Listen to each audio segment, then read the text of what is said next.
Weekly update for Friday, August 4th, 2017. And we start off with a phone message. Hello, Mr. Sim. My name is Brett Lemke, and I'm an independent comic creator out of Berkeley, California. I'm working on a comic book called Silicon Acres, which is going to press with its first issue right now, and we've got the web strip going. And I'm sorry to bother you, but I'm running into some distribution questions. I've read your Cerebus Guide to Self-Publishing and have all the issues of your book, and was just wondering how you've overcome the distribution issue without using a major distributor. And I could really appreciate some guidance, but if you don't have time, I completely understand. Thank you again, and have a great day. End of message. Hello, Brett. First thing I would suggest is checking the comic shop locator service at comicshoplocator.com online, or they also have the phone service 888 comic book, particularly in Berkeley, California, because you probably got the greatest density of comic book stores in the smallest geographic area in North America, in Northern California. So what I would do is I suggest getting the names and addresses of the 10 or 15 or 20 nearest comic stores to where you are, and I would suggest taking in 2 copies of your first issue when they're printed, and just say to the guy behind the counter, this is my comic book that just came out. I would like to sign a copy to you. Would you like a free comic book?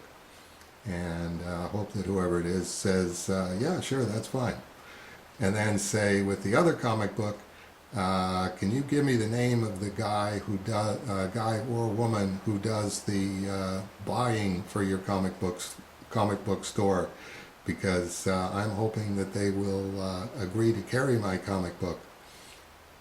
And hopefully, again, you can get their name and personalize a copy to them.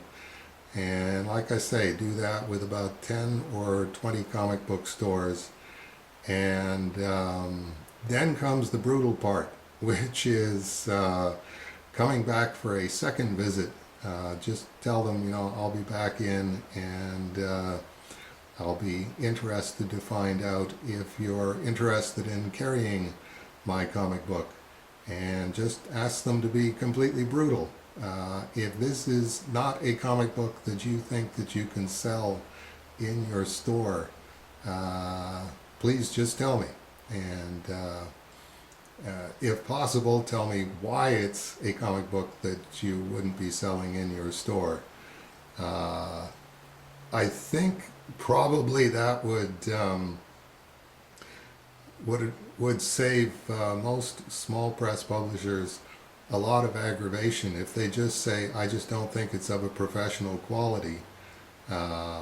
Or usually the situation in a comic store is going to be, I can't think of anybody that I would sell this to.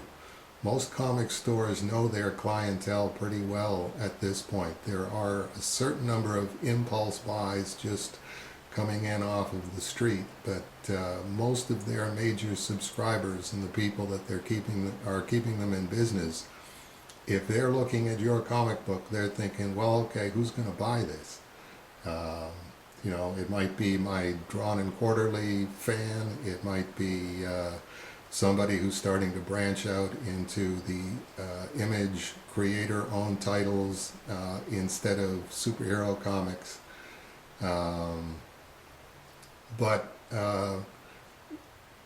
definitely encourage them to be as brutal as possible. And if you go to 10 different stores or 20 different stores and they all tell you that the book just isn't of professional quality, then I think you pretty well have to take that as a fair verdict.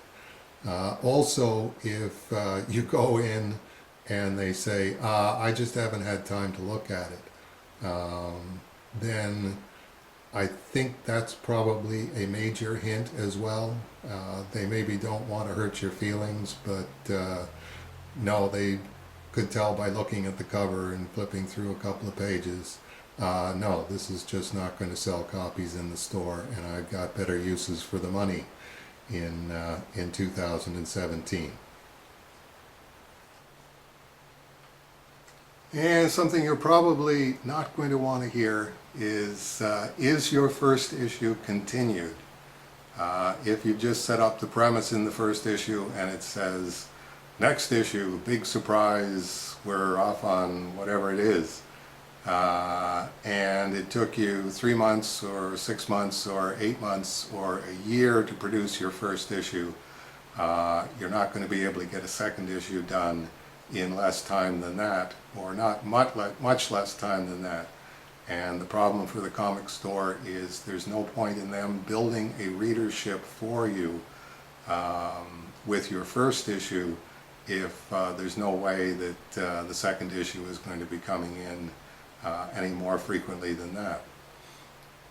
I suppose that there are exceptions to that, but most of the time you're better off with a first issue doing a self-contained comic book. If it is continued, how far along are you with the second and third issue? If the first issue is coming out, you should probably be halfway to 3/4 of the way through the third issue, and you should probably have the second issue in the can. If you don't have a second issue in the can and a third issue well on the way to being done, again, you're not going to be able to do regular publication, so that the comic store is able to use your comic book to satisfy their clientele and keep them coming back for more. If the reaction from most of the stores, let's say 80% of them, 90% of them is, no, we don't want to carry this comic book, then I would say it's time to go back and rethink everything from the ground up, and particularly say, what kind of a comic book can I produce in a month or in 2 months? And then sit down and produce the comic book in a month or 2 months, not sort of 2 months, sort of 4 months, sort of 6 months. I had this problem, the dog ate my homework, all that kind of stuff. It's when I did Cerebus #1, I sat down and did a first issue in a little over a month, and it was a bi-monthly comic book. And as soon as I got the first issue done, I started on the second issue. Everybody wants to sort of finesse that part or edge past that part, and there is no edging past that part. If you want to make a living doing a comic book that is sold in comic book stores, you need regular publication, and that means doing a comic book that you can produce in a month or in 2 months comfortably. Okay, and from advice for self-publishers, we're going straight to free Cerebus comics. But the reason that they're free is that you got to go where they are. And where they are this weekend is Kingston Comic Con, Kingston, Ontario, way over the eastern end of Lake Ontario.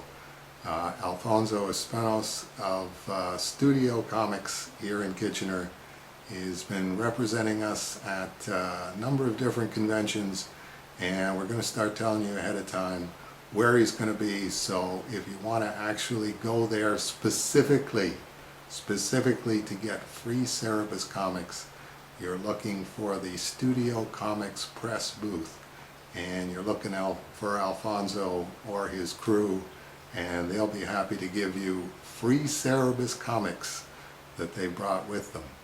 If you can't make it to the Kingston Comic Con, the following weekend, August 13th, they'll be at Toronto Toy Con. So if you're interested in toys and you want to go to Toronto Toy Con and you also want free Cerebus comics, that's the place to go. And we'll hope that Alfonso's coming to a convention somewhere near you real soon, and he'll be able to give you free Cerebus comics just for showing up at the Studio Comics Press booth. Okay, and that'll do it for the weekly update for this week, and I hope we'll see a bunch of you next week on August 11th.